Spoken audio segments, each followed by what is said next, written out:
പരത്തുന്ന പൗർണമിയായി എന്നെ തൊട്ടുണർത്തും പുലർവേളയായി മായാത്ത സൗവർണ സന്ധ്യയായി നീ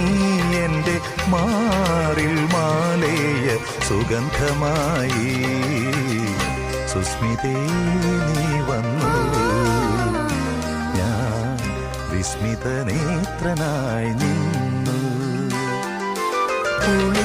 പുളിയിലക്കരയോലും പുടവ ചുറ്റി പുളു ചന്ദനത്തോടു കുറിച്ചാർത്തി